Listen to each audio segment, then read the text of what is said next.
address the president's comments yesterday, referring to Trump supporter as garbage. And I know he's tried to clarify that he was trying to talk about what the person said.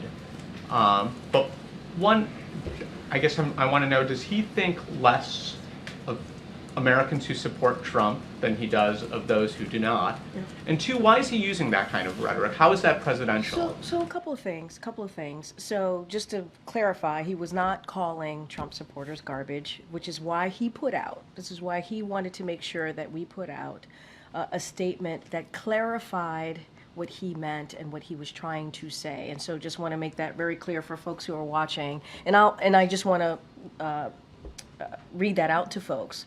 So he was regarding to the comedian, and I quote, "I referred to the hateful rhetoric about Puerto Rico spewed by Trump's supporter at his Madison Square Garden rally as garbage, which is the only word I can think of to describe it. His demonization of Latinos is unconscionable.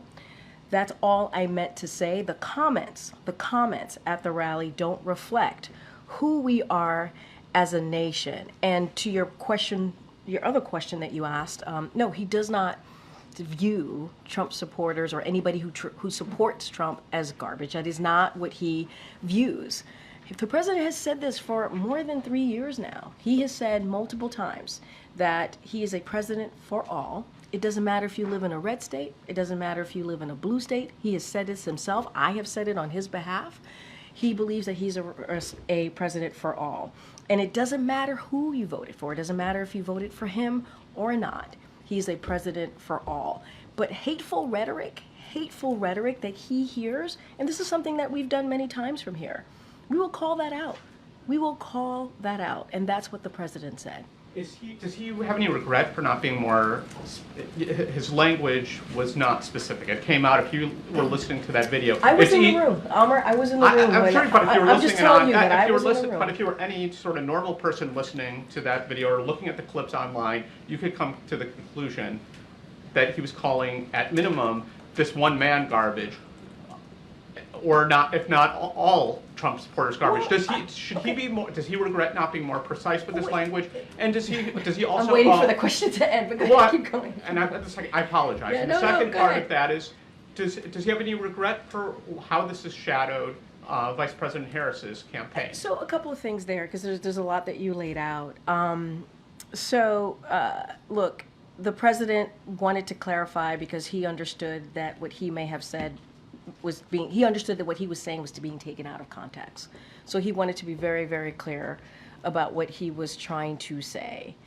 And I just read that out once over. You all have the tweet or the statement that's on X. If you want to read it right now, feel free to do so.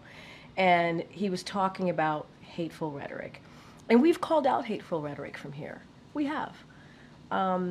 Obviously, this hateful rhetoric was about a particular community, a community that the Puerto Rican community. They are Americans. This is a community that he respects, and he wanted to make sure he called that out. And hateful rhetoric should be called out. It should be. But at the same time, the president is a president for all. He will continue to do so. He will continue to serve for everyone. I want to step back for a second because I think this is really important. Yesterday, we went to Baltimore, Maryland.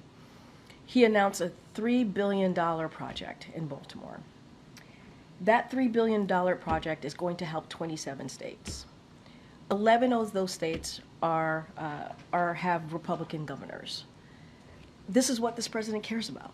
Making sure that people who are in need get the assistance that they need. Right? He talked about port infrastructure, and we went to Baltimore. Obviously, we know what happened a couple of months ago with one of the bridges there. $147 million for Maryland in particular. But just think about it: 27 states, 11 states are Republican governors.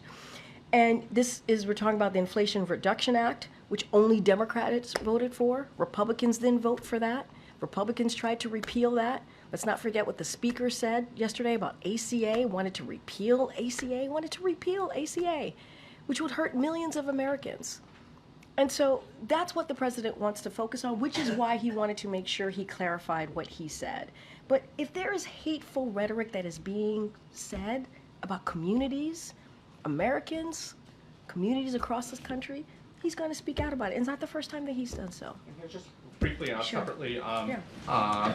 is Amos Hochstein and Brett McGurk headed back to the Middle East this week to try to revive ceasefire negotiations? And can you tell us anything about Bill Burns' travel as So well? a couple of things. So following Israel's response in a self-defense against Iran, senior U.S. officials are following up on a range of matters in the region and with Israeli counterparts.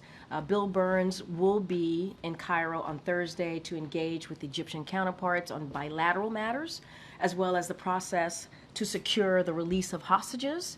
CENTCOM Commander General Eric Kurilla is traveling to the region to discuss regional defense and will visit Israel to engage with counterparts and U.S. personnel. And then you asked me about Brett and Amos. So you have two White House officials. They're going to visit Israel on Thursday to engage on a range of issues, including Gaza, Lebanon, hostages, Iran, and border regional matters as well. In all of these engagement, you will see that the U.S. will reaffirm its ironclad commitment to Israel's security, its warning against any further direct military attacks by Iran against Israel, and its support for de-escalation backed by deterrence in the region more broadly. And that's the engagement that you will see from this administration over the next couple of days. Go ahead, Celine.